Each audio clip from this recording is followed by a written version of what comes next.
négritude, point n'est sommeil de la race, mais sommeil de l'âme. Ma négritude vit et vit. Ma négritude est truelle à la main et lance au poing récade.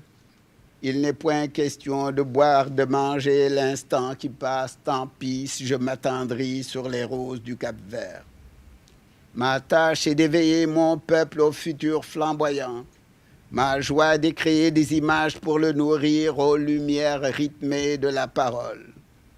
Maintenant que les greniers craquent et que les taureaux sont lustrés, maintenant que poissons abondent dans nos eaux aux franges des courants marins, il ferait si bon de dormir sous les alizés.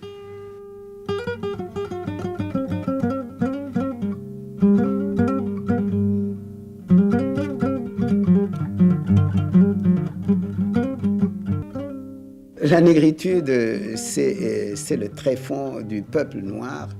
Nous pourrions dire également que la négritude, c'est le fond, ce n'est pas la forme du peuple noir. Et pour m'exprimer vraiment en nègre, la négritude, c'est essentiellement le rythme, le mouvement. Et c'est ça qui est vivant, car la vie est mouvement, car la vie est rythme. C'est-à-dire quelque chose d'ordonné et de non prévu en même temps. C'est essentiellement cela, la négritude. C'est cette vie qui étonne, cette vie qui intervient quand on ne l'attend pas, cette vie qui bouleverse toutes les prévisions, cette vie plus forte que la mort.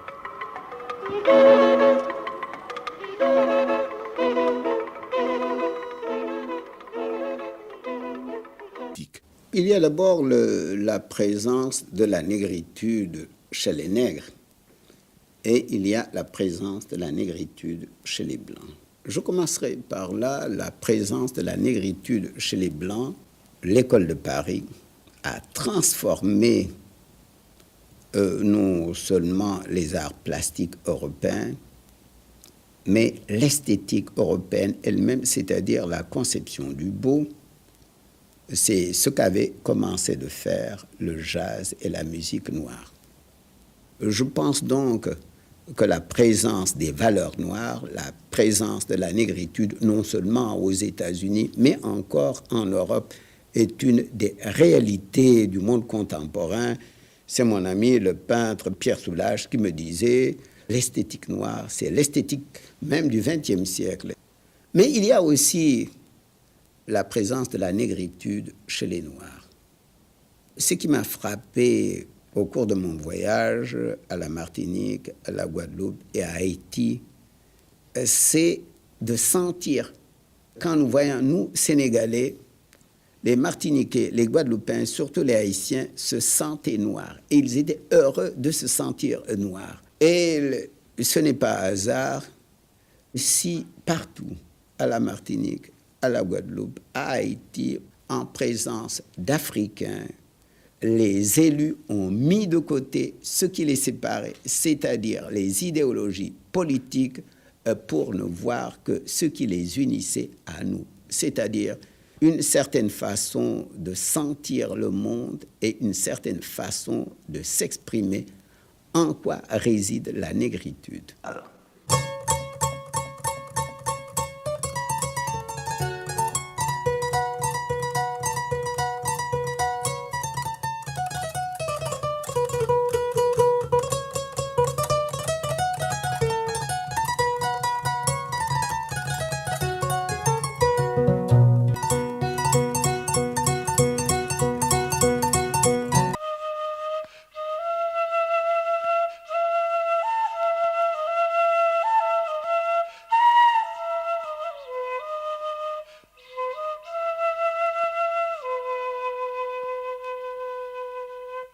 ce que nous avons compris, Senghor et moi, c'est l'importance de la culture.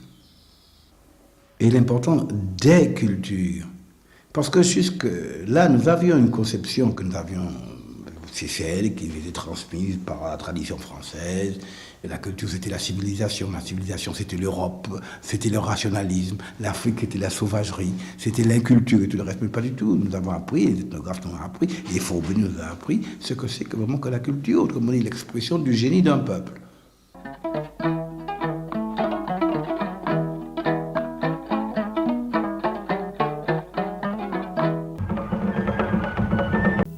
négritude, point n'est sommeil de la race, mais sommeil de l'âme. Ma négritude vit et vit. Ma négritude est truelle à la main et lance au poing récade. Il n'est point question de boire, de manger l'instant qui passe, tant pis si je m'attendris sur les roses du Cap-Vert. Ma tâche est d'éveiller mon peuple au futur flamboyant. Ma joie est de créer des images pour le nourrir aux lumières rythmées de la parole.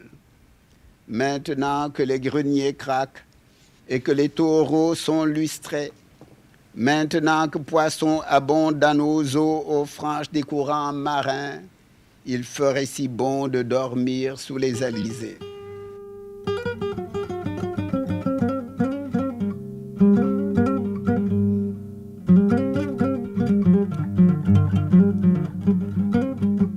Léopold Sédar Senghor. La négritude, c'est le tréfonds du peuple noir. Nous pourrions dire également que la négritude, c'est le fond, ce n'est pas la forme du peuple noir. Et pour m'exprimer vraiment en nègre, la négritude, c'est essentiellement le rythme, le mouvement. Et c'est ça qui est vivant, car la vie est mouvement, car la vie est rythme. C'est-à-dire quelque chose d'ordonné et de non prévu en même temps. C'est essentiellement cela, la négritude, c'est cette vie qui étonne, cette vie qui intervient quand on ne l'attend pas, cette vie qui bouleverse toutes les prévisions, cette vie plus forte que la mort. Lorsque, dans les années 30, nous avons lancé le mouvement de la négritude au quartier latin, toutes les idéologies étaient contre nous. Tous les partis étaient contre nous, qu'ils fussent de droite ou de gauche. Je pense donc que les attaques des nègres contre la négritude, c'est tout simplement une peur intellectuelle et une peur morale. Un manque d'information, un manque de culture, mais aussi un manque de courage. Et c'est la raison pour laquelle je dis que la négritude, c'est-à-dire la reconnaissance et l'assumation des valeurs noires, que la négritude est plus actuelle, plus nécessaire que jamais. Autrement, ce n'était pas la peine de demander l'indépendance, car encore une fois, les Français, les Anglais, les Russes et les Américains, en fait d'assimilation, sont des maîtres.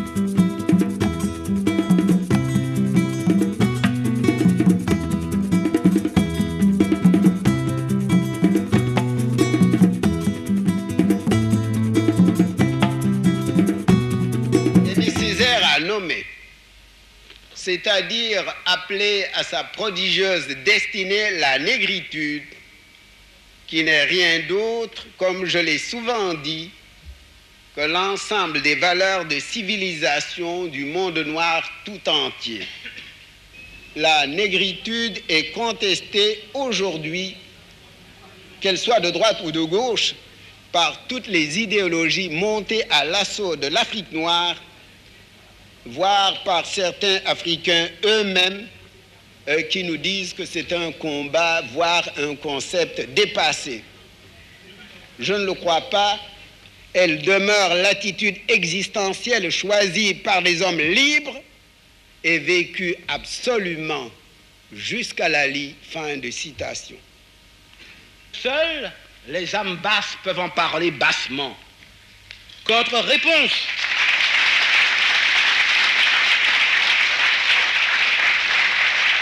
Et que notre réponse à la question la plus angoissante qu'un homme puisse se poser fut noble, comme sont toujours nobles le souvenir têtu de droits abolis, la revendication de biens tombés en déshérence, les remembrances du royaume perdu, ville 10 ou Zimbabwe de la mémoire, comme son nomme toujours, ô combien est pathétique, la revitalisation de fraternités oubliées et la vaste solidarité de ceux que l'histoire violenta.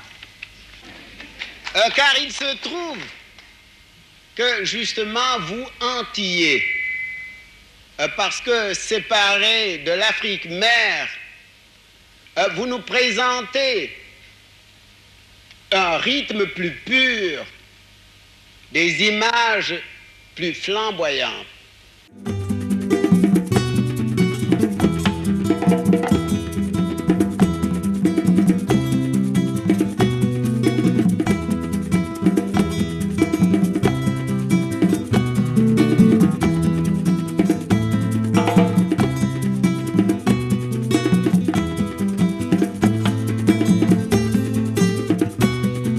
Pour Césaire, la négritude, c'est quelque chose d'actif.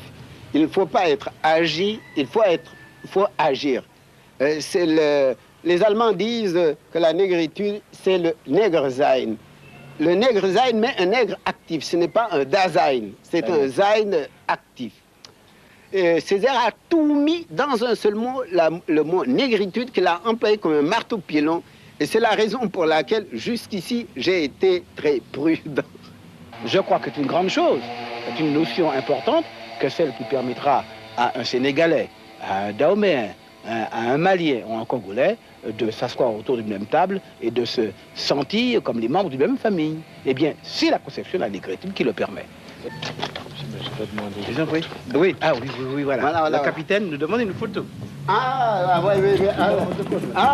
C'est pour sa collection. Mais pendant les...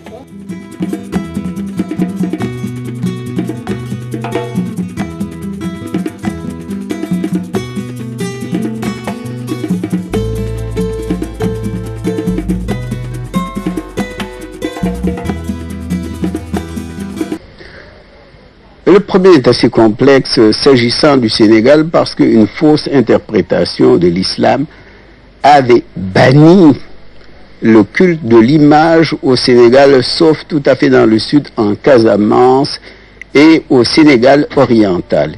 Il nous a fallu réinventer un nouvel art sénégalais et vous l'aurez remarqué, la plupart des peintres ne vous peignent pas la vie courante, ne vous sculptent pas ce qu'ils voient, mais ils vous peignent, ils vous sculptent des images archétypes.